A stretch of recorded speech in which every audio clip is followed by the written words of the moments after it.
మరి ఇప్పుడు పిఠాపురం నియోజకవర్గం మాజీ శాసనసభ్యులు శ్రీ ఎస్విఎస్ఎన్ వరమ్మ గారిని వారి సందేశాన్ని ఇవ్వాల్సిందిగా కోరుతున్నాం.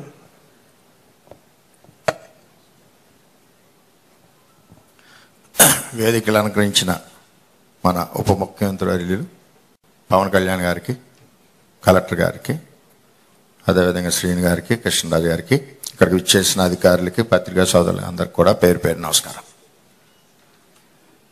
ఇక్కడ ఈ నియోజకవర్గానికి ఒక ధైర్యం ఏమొచ్చిందంటే ప్రశ్నించే నాయకుడు మన పవన్ కళ్యాణ్ గారు.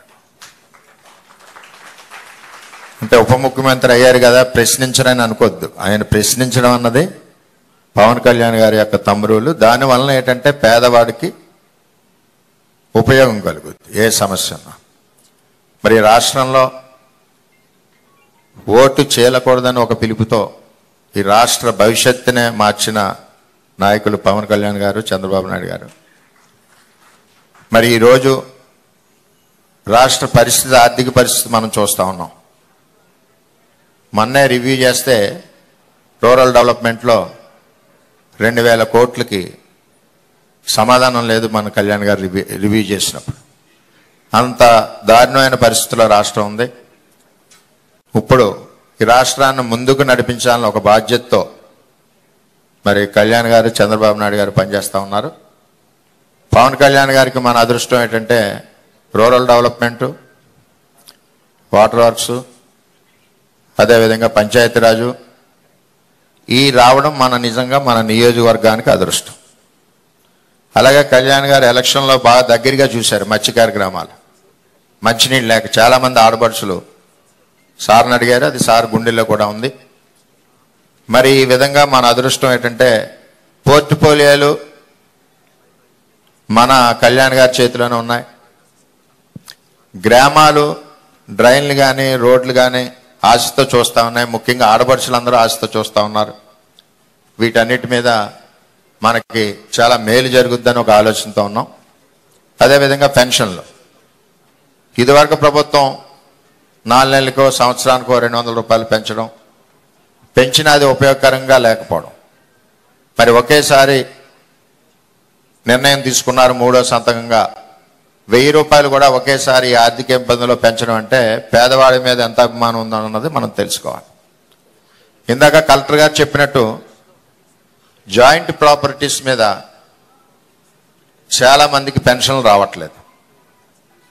రెండవది భర్త డైవర్స్ ఇవ్వకుండా కనపడకుండా పోయిన వాళ్ళు చాలామంది నియోజకవర్గంలో ఒక 100 మంది పైన ఉన్నారు నా దృష్టిలో. వాటి మీద కూడా ఒక నిర్ణయం తీసుకోవాల్సిన బాధ్యత ఉంది. ఎంచేతంటే భర్త రావట్లేదు, సర్టిఫికెట్ ఇవ్వడం కుదరట్లేదు, ఒంటరి మహిళలు ఇదివరకు ప్రాక్టీస్ ఉంది కాబట్టి దాన్ని కూడా మన డిప్యూటీ సీఎం గారిని దృష్టిలో పెట్టుకోవాల్సిందిగా కోరుతా ఉన్నాం. అన్నిటికంటే దారుణం ఈ 5 సంవత్సరాల్లో జరిగింది ఏంటంటే కరెంటు బిల్లు 30వ తారీఖు నాడు తీసుకోవాలి స్లాబ్ ఉన్నప్పుడు. ఆ కరెంటు బిల్ని ఫస్ట్ వీక్ 10వ తారీఖు తీసుకోవడం వల్ల స్లాబ్ లెవెల్ దాటిందని చెప్పి చాలా మందికి పెన్షన్లు కూడా తీసేయడం జరిగింది. ఆ కరెంట్ బిల్స్ కూడా మన గౌరవ కలెక్టర్ గారు 1వ తారీఖు ముందు తీసుకోవడం వలన ఎలిజిబిలిటీ మిస్ అవ్వకుండా ఉంటున్నారు. ఇంటెన్షనల్గా గత ప్రభుత్వం ఏంటంటే ఫైనాన్షియల్ బర్డెన్ పడుతుందని చెప్పి ఫస్ట్ వీక్ 7, 8 తారీఖు తీసుకోవడం వల్ల వాళ్ళు స్లాబ్ లెవెల్ నుంచి జంప్ అయ్యి ఎలిజిబిలిటీ పోతున్నారు. ఎలిజిబిలిటీ పోయాక ఆ కరెంట్ బిల్ని సరి చేయమంటే కరెంట్ ఆఫీసులోంచి 6 నెలలు పడుతుంది. మళ్ళీ ఆన్లైన్లో లైన్ పెట్టేసరికి సంవత్సరం వరకు నష్టపోతూ ఉన్నాడు. దీని మీద ఒకటి టెక్నికల్ ప్రాబ్లమ్స్, దీని మీద ఒకటి దృష్టి పెట్టడం. అదేవిధంగా అసెస్మెంట్లు, ఇల్లు అసెస్మెంట్లు విపరీతంగా టీపీఓకి ఇష్టం వచ్చినట్టు వేసుకుని వెళ్తున్నారు తప్పితే ఒక థంబ్ రూల్ లేదు. ఇంత స్క్వేర్ ఫీట్కి వేయాలి, ఇంత ఏజ్ హౌస్ ఉంటే వేయాలని చెప్పి ఆలోచన అన్నది లోపించింది 5 సంవత్సరాల్లో కూడా. అలా కూడా పెన్షన్లు నష్టపోతున్నారు.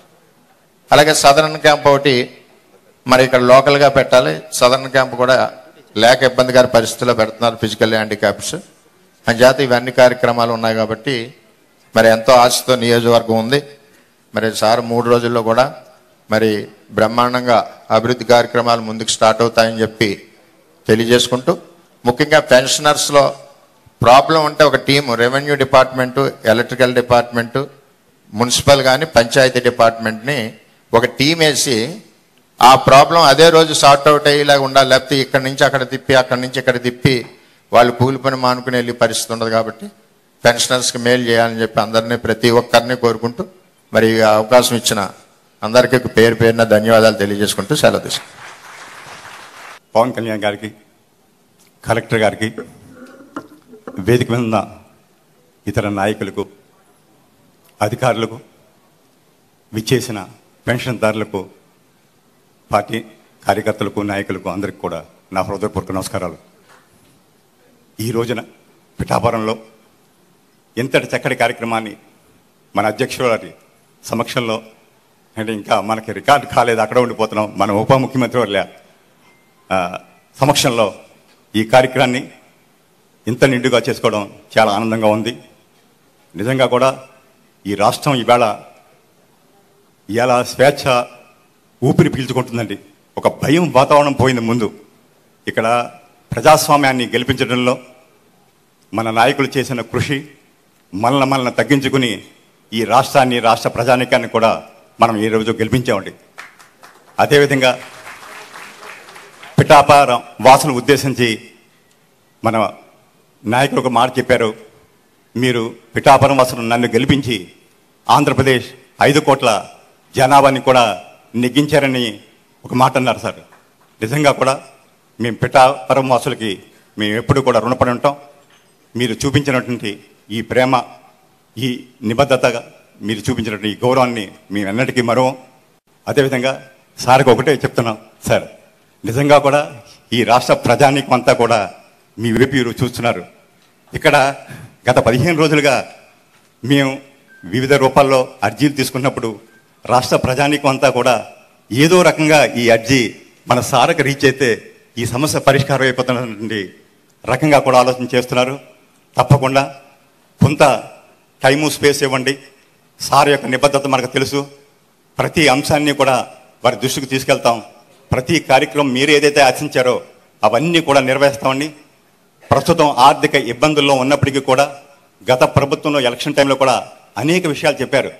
ఈ ప్రభుత్వం కానీ మారితే ఈ సంక్షేమ పథకాలు ఏమీ కొనసాగమని చెప్పారు.